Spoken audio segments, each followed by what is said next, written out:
Bodhananda Swami Maharaj.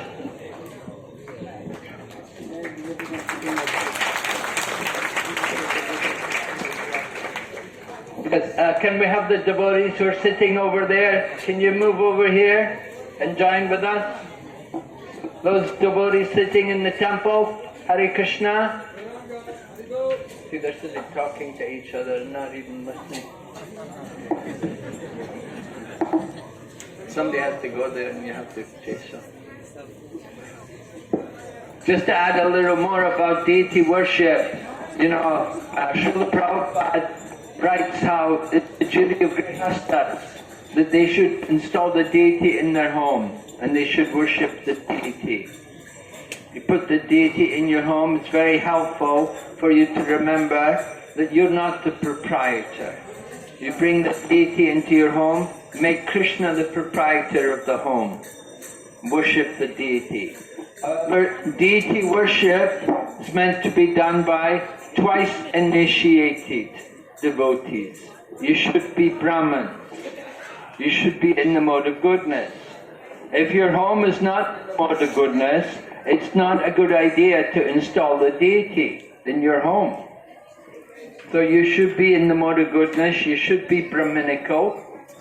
Brahminical means the qualities of the Brahman. And Prabhupada was very particular about two things, cleanliness and punctuality. So we try to maintain that standard in the ISKCON centers, that cleanliness is very important, keeping everything very clean. The brass, the paraphernalia used in the deity worship should be regularly cleaned and shiny. They shouldn't be left for months, become all brown, discolored. It should be polished regularly. And cleanliness means also, if you're contaminated, you can't do deity worship. Women cannot do deity worship during their contamination period.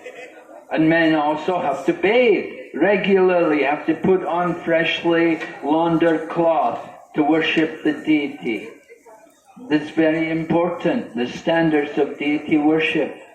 Krishna, you want Krishna to accept the worship, we have to be clean and punctual. So in the temples, Srila Prabhupada was very concerned that everything was done on time. The deity greetings, the offerings, everything had to be very punctual. If some lady was cooking for Prabhupada, if she was cooking Prabhupada's lunch and she was not punctual, Prabhupada would chastise her. Everything had to be very punctual.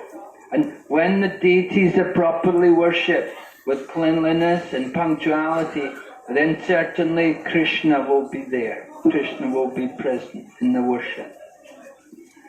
So deity worship is something our ISKCON movement has set up a high standard of deity worship. You can see the dress, the shringhar, particularly the type of decoration which we do. It's very attractive.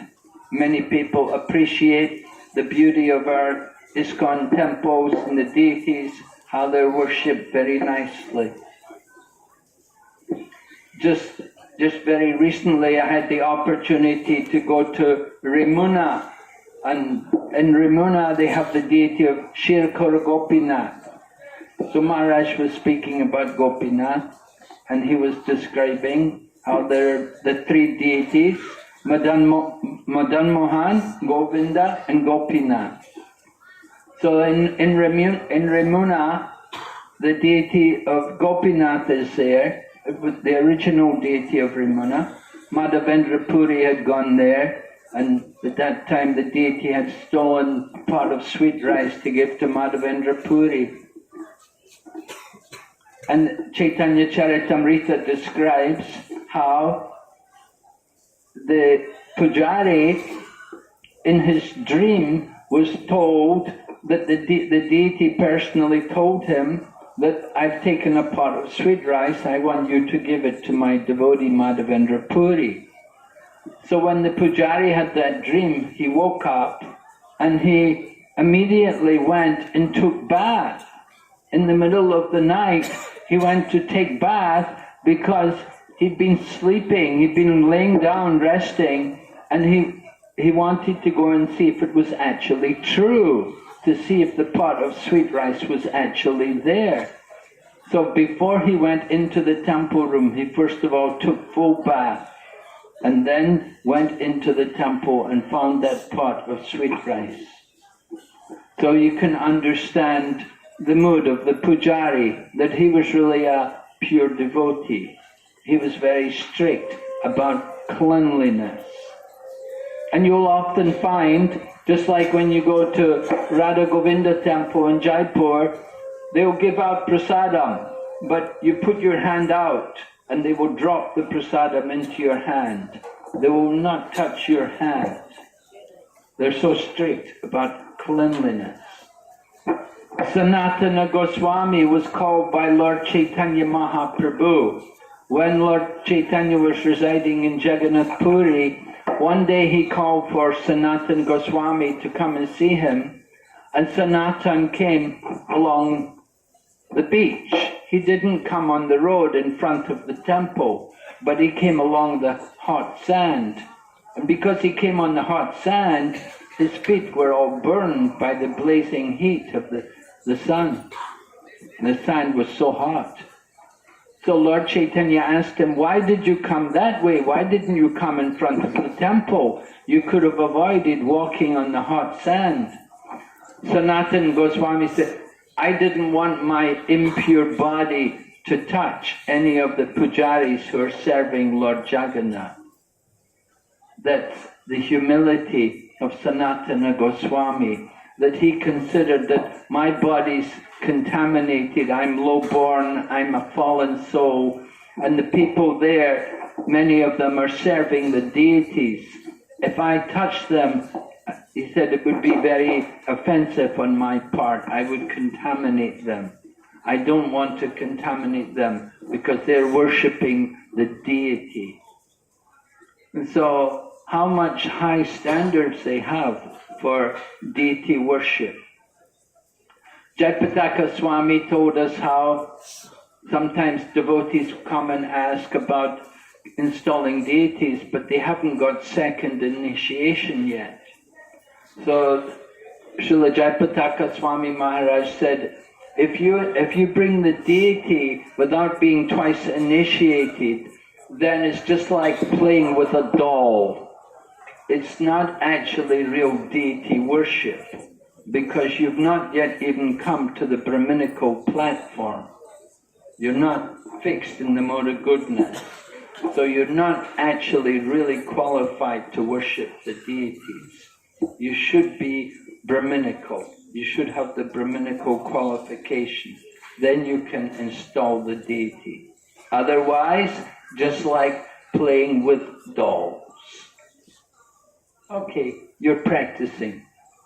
Later on, as Maharaj said, it could be Vaidhi Bhakti and go on to come to Raga Bhakti. Raga Bhakti is a high level. We're doing Vaidhi Bhakti according to rules and regulations. But Vaidhi Bhakti can also be pure devotion. One of the places which we passed on the way here, when we came here, we passed through that one temple. We didn't stop there this morning. It's not very convenient to sit there and talk. We used to sit there. We used to, actually, even before that temple was built, we used to come there to that place. That place is called Samudragar. And there are some pastimes took place there. When His Holiness Vaishnava Maharaj comes, he... Sorry? He's not reached yet.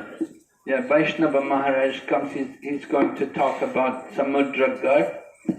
Anyway, there's one pastime which takes place at Samudragar, which I will speak about, and Maharaj can speak about Samudra Sen, and there'll be a drama on that pastime also. But Samudragar it was a place where there's a conversation which took place between the Samudra, the ocean, and Ganga Devi. So Samudra, the deity of the personified deity of the ocean, spoke to Ganga Devi, saying to Mother Ganga, "You're so fortunate. Lord Chaitanya Mahaprabhu is there every day bathing in your waters. You're enjoying that beautiful association. The Lord, in His most merciful form, is Mahaprabhu. He's bathing every day in your waters." But Mother Ganga spoke to Samudra and said, "No, you're wrong. You think I'm fortunate? Don't you know? He's going to take sannyas. He's going to leave. He's going to go away from Navadvip. He's going to go and live at Jagannath Puri. And when he's at Jagannath Puri, he'll be bathing in your water. You're going to get the mercy." And of course, when Chaitanya Mahaprabhu was there in Puri, every day he would go and take bath 3 times a day in the sea. That is the regulation, actually. He said, brahmacharis bathe once a day, grihastas twice a day, sannyasis should bathe 3 times a day. And Mahaprabhu would do that very strictly. Every day he'd go to the sea 3 times a day, take his bath. So Samudra spoke to Ganga and said, "Yes, he will come here, he will come and bathe in my waters, but actually he resides eternally in Navadvip. He's bathing in your water every day, eternally, because the Mahaprabhu resides eternally in Navadvip Dham. It's a place where he's always manifest. If you go to Panihati is just not very far away from Calcutta, just on the edge of Calcutta. Maybe you've all heard of Panihati, right?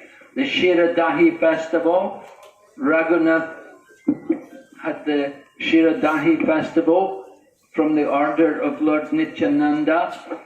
So Panihati is another place where Chaitanya Mahaprabhu is eternally manifest. But he's eternally here in Navadvip Dham, and he bathes every day in the Ganga.